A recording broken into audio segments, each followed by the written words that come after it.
si myslím, že koně nemusíte k ničemu nutit, protože kůň je stádové zvíře, které ve volném stádě vždycky závodí s těma ostatníma, vždycky utíká.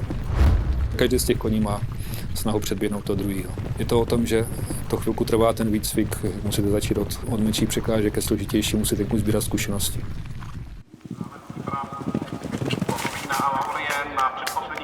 Dostihy, zkouška výkonu, adrenalin, investice. Doktor Čestmír Olehla je jeden z historicky nejúspěšnějších českých dostihových trenérů. Jeho koně, včetně Železníka a Registány, získali bezmála 500 vítězství. Jak je trénuje? Jak je vybírá? Ten kůň vás musí něčím oslovit. Prostě musí se na vás kouknout a musíte v něm vidět ten budoucí dostihový stroj toho dokonalého koně. A to je, myslím, taková esence zkušeností za ta leta, to ani nedokážu líp popsat. Koně ze Světlé hory. Jak se rodí dostihoví vítězové? Ono to není jenom o tom, jak si koně vybrat a začít s ním běhat jako 2letým a 3letým, ale spíš jde o to, aby ten kůň taky vydržel zdravý, aby vydržel třeba do těch 8 do těch 10 let. Myslím si, že mi docela pomáhá to, že jsem veterinář, protože ať je to jak chce, tak toho koně prohlídnete a vidíte, jako jestli má rovné nohy, jestli nemá prostě něco, co by ho omezovalo ve výkonu ve věku starším. To znamená prostě, pokud je o klouby, o oči, o zuby, jako o hřbet, prostě celou tu konfiguraci, celý ten exteriér, to člověk dokáže posoudit. Takže to je jedna věc. Samozřejmě teda pak jako u toho ročka, protože nemá žádnou výkonnost, tak se buď to řídíte tím, jak běhali rodiče, nebo co uměli rodiče, anebo případně sourozenci.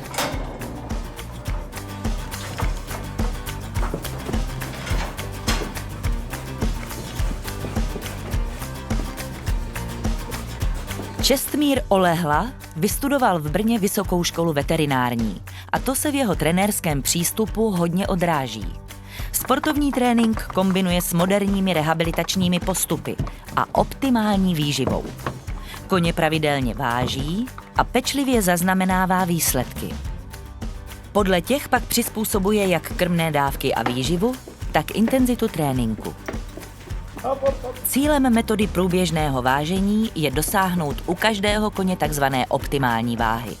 V rámci té kůň podává maximální výkon a je tedy připraven vyhrávat.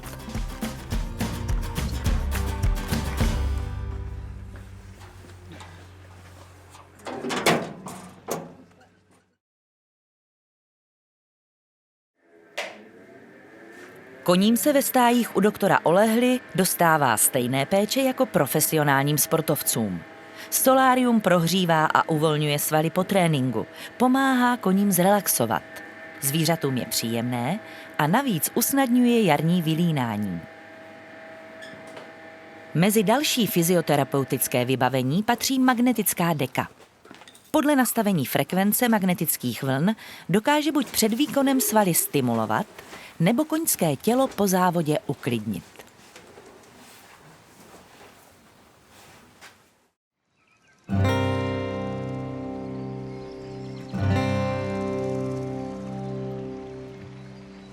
Výcvikové středisko na Světlé hoře na Bruntálsku hostí dostihové koně už od roku 1976 a nabízí jim unikátní tréninkové prostředí, včetně lesních a horských stezek.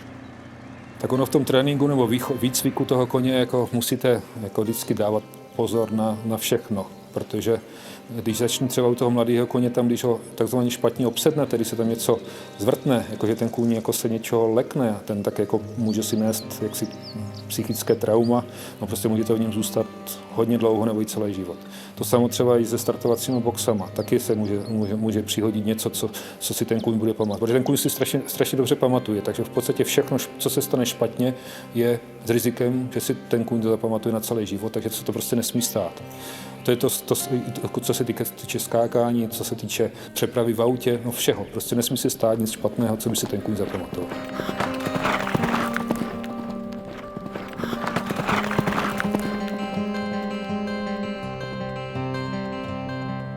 Jestli nechce bojovat, tak je to spíš o tom toho koně motivovat, prostě pracovat s ním v tréninku tak, abyste učili vyhrávat trošičku, což se dá jako připodobnit, protože jako když to koně pošlete do galupu se staršíma koňma, který ho podržíte trošku, aby ten mladý vyhrál, aby prostě se jako z něho budovali šampiona. Pokud to není v tom koni, tak moc toho nevymyslíte. Tam akorát si musíte dávat pozor, abyste nic nepokazil. Pokud ten koň vydrží zdravý, může být do 20 let.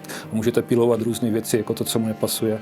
Máme třeba jako svého času Železný nechtěl skákat zahrádky v Pardubicích. Vyřešili jsme to.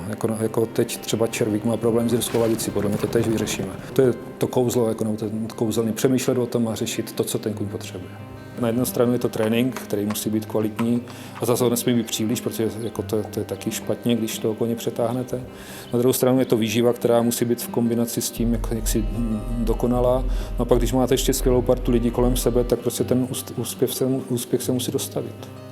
Ale je to také o tom, jaké zkušenosti ten kůň nazbírá v průběhu svého dostihového života, protože u toho šampiona, jako Železný, když přijel do Pardubic, tak to byl frajer, který skolpil, otevřel se auto, rozhlídl se a jak kdyby vám říkal tím pohledem, jo, jsem v Pardubicích, tady mi to patří. Prostě ten dobrý kůň, když nebude mít to srdce bojovat v tom dostihu a neodevzdá to, co předvádí v tréninku, tak to stejně nebude k ničemu platný. Takže definitivní poznání toho, jestli ten kůň je dobrý, je až v tom dostihu. Pokud je o zrak koně, tak tím, že má bulbus trošku jinak tvarovaný, tak v okamžiku, když stehne hlavu, tak vidí kolem sebe 360 stupňů. Zase naopak, když hlavu pozvedne, tak dokáže vidět i jak takzvaně binokulárně, protože ono se ty dvě oči, které má po stranách hlavy, tak to vidění se trošku překrývá, aby dokázal taxírovat nebo prostě odhadovat vzdálenost, což je důležité hlavně před překážkou. No, je to vidět na koni, když najíždí na překážku, tak malinko pozvedne hlavu, jako přisedne zadek a vidíte na něm, jak kouká dopředu, upřením tu překážku a měří tu vzdálenost. A to je, jako samozřejmě jezdec ho v tom okamžiku nesmí rušit, nesmí to táhat za hubu, nesmí tam prostě dělat nic, co by mu ten pohyb neumožnilo.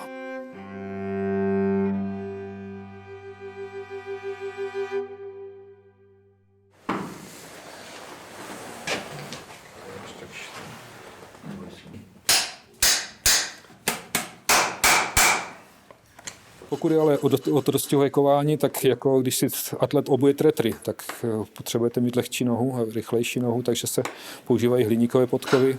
My používáme pro překážky dostihy hliníkové podkovy vpředu, vzadu třeba zůstávají ty železné podkovy, aby ten předek byl rychlejší. Větší význam to hraje u klusáku, kde musí být dokonale vyvážený ten pohyb jaksi těch klusových diagonál, takže dá se zase s tím též čarovat.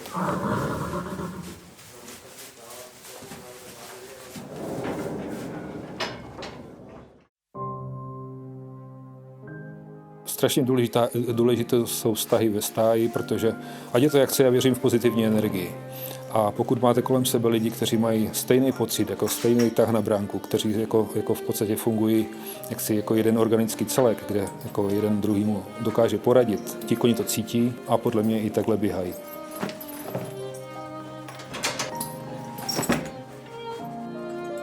Neoddělitelnou součástí tréninku je také monitorování toho, jak kůň pracuje. To se provádí pomocí GPS a měřících přístrojů. Hlídá se rychlost a tepová frekvence ve vztahu k terénu a fázi tréninku.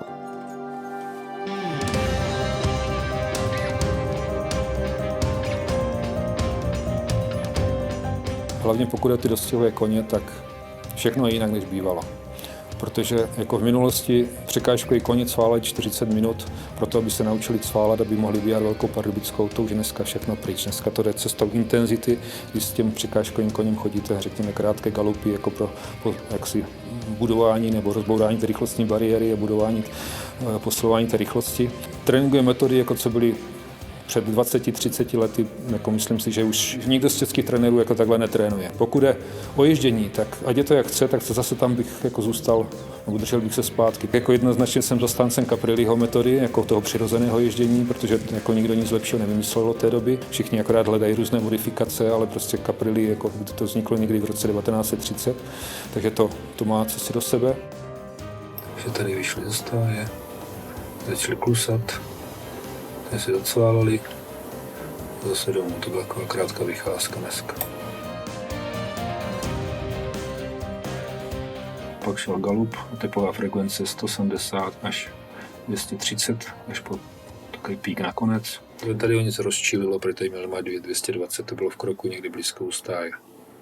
Tomu se říká emoční typová frekvence.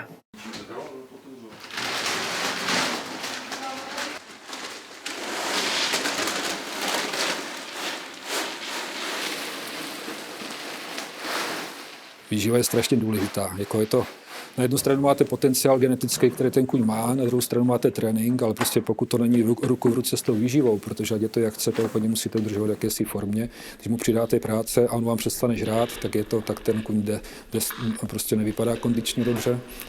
Takže jako ta výživa je nedílnou součástí tréninku, bez debat. A ono to není už jenom o tom krmení, o tom prastarém jako oveseno voda, ale dneska už je to o výživě, která je postavená na vědecké bázi, kdy už řešíte aminokyseliny, mikroprvky, jako různé doplňky a jentové nápoje a tohle všecko. Takže dneska už tu energii dodáváte v podobě nějakých tuků nebo olejů, takže to je prostě vymakané jako do posledního okamžiku nebo do posledního detailu a bez toho to prostě nejde. Tak ta výživa. No a my tady, jako ať je to jak chce, tak jako my jsme na Fitminu takzvaně a my jsme jako s Fitminem úžasně spokojení. Právě protože jsou to extrudované granule, které je ta zvýšená stravitelnost a je ten dostatek tuků, takže funguje to skvěle. Teď, co se narodila ta poslední klistnička z Registány, tak mám obrovskou radost. Jednak proto, že to je 6. hříběk, jako je to klistnička, což je úžasný jednak z tohohle pohledu, že teda má vynikajícího tátu a druhá věc je, že prostě konečně kobylka, jako kobylka, od které se dá očekávat, že na té dráze taky co si předvede, byť teda pravda je, že Registána je kobyla, která běhala překážky dostihy, ale prostě z tohohle pohledu. No a je to možná pokračovatelka chovu, takže naděje s ní spojená obrovská. Ona bude půl roku pod klistnou, to bude jako jít matka, ale pak jako je důležité zvládnout tu dobu od toho odstavu, řekněme od toho půl roku jako jeho věku až o ten rok později, do toho roka půl, to je taková důležitá věc, ten kuň se relativně rychle vyvíjí a tam každá chyba, jako ať už v péči o kopyta, prostě nebo v péči o ten postoj, tak prostě to jsou věci, které toho koně ovlivní de facto doživotně. Takže doufejme, že to všechno zvládneme, tak aby s ní vyrostl jako zdravý, krásný kůň. No a protože je to z překážkové matky, tak nečekám, že by běhala jako dvouletá, protože jako dá se o ní čekávat stejně jako u těch jejich sourozenců, že to bude spíš pozdější kůň. Tak no a když to všechno klapne, tak je to skvělé, ale jako řeknu vám, že to klapne tak 1x z 10. Tady je těch cen už tolik, že se na ně jenom práší. Jo, a toto je Gran Premio Merano 2004, to vyhrál Massini. No, tak jako úspěch je relativní věc. Jako na jednu stranu těch pohárů za těch 20 roků tam mám tolik, že na ně padá prach. To byly ty slavnější doby, protože je to, jak chce, je to o koních. Je to o koních a právě o těch majitelích, kteří do toho investují a věří tomu, že to půjde, protože jako když máme v rukách dobrého koně, tak myslím si převádí vždycky dobré výsledky. Takže jako polní tráva, veškerá sláva. Číslo 12 startuje Červik, 8letý hnědý valach, stáj doktor Charvás, trenér doktor Čestmír Olehla. Nezapomeňte uzavřít sázky, přejeme hodně štěstí. No přiznám se, že obdivuju všechny majitele, kteří investují nebo nakupují nebo prostě provozují dostihou stáj, protože to je strašně drahá záležitost. On to skáče, musíte koně koupit, ale především ho si vydržovat nebo živit. Takže těch peněz, co to stojí, je spousta, ta návratnost té investice je malá. Takže bez jakési dávky adrenalinu, jako to je jedna věc, že vám to přináší ten adrenalin, ale podle mě jako v tom musí hrát obrovskou roli ta láska k těm koním, že prostě ty koně musíte mít rád, protože bez toho jako můžete jezdit na Havaj a nemusíte mít dosti stáj. Jak říká Dick Francis, koně to není povolání, to je způsob života, který mám rád.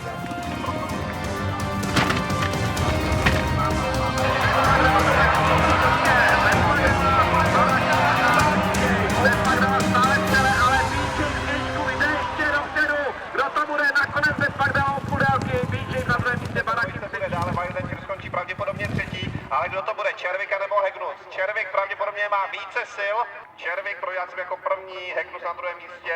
Tak třetí kvatiky Valdy, na čtvrté pozici Stant, Nebrius, Songster, Rampulína, Amfora a Margora.